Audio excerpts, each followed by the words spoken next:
In part 3 of the course, you learned about different ways to assess complex performances, and you were introduced to some strategies for adapting assessment to meet the needs of diverse learners.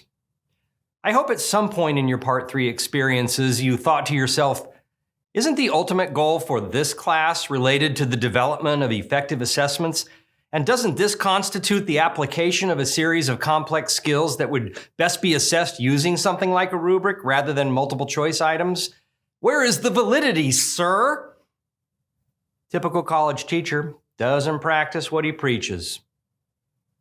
Believe me, if I wasn't just some digital version of myself and we were in the same place at the same time, I would definitely be assessing your ability to develop good assessments using rubrics, portfolios, and the like. But I actually am practicing what I preach in that I have adapted my assessments to meet the needs of my learners. And in this case, my learners are on the other side of the computer screen, accessing these experiences at a time and place of their choosing. In order to meet these needs, I had to evaluate my learning objectives, adjust them in order to be able to provide adequate instruction, and assess these adjustments using selected response items only.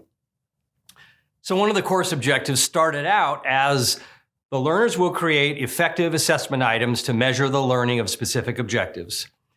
And it became the learners will identify well-written assessment items that measure the learning of specific objectives. And this is something that can be measured validly via selected response items. The same thing applied to part 3. Ideally, you would apply all the information, examples, and practice in this part of the course to the development of an effective rubric, or better yet, to revising a rubric generated with AI tools, to reduce the labor intensiveness of the task. Instead, you were taught how to identify problems with pre-developed rubrics and describe or identify ways that you might improve these rubrics.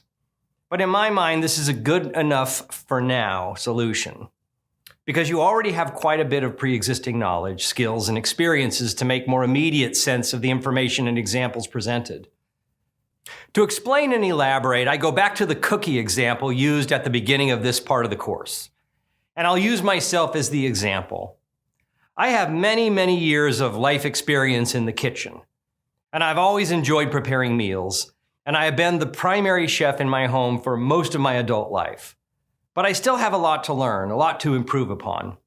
So if I see a new recipe that I would like to try, I love the fact that I might be able to see a video of a chef preparing the dish, walking through the steps. This really helps me, and I do know it helps better prepare me to successfully execute the recipe.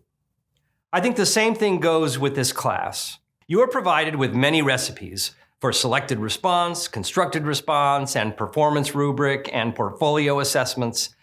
And I have tried to provide some how-to information in the notes. I have assessed you over this information, and I have to trust that your own experiences up to this point in your life will help you turn a recipe into a delicious, useful, valid, and reliable dish. Bon appetit.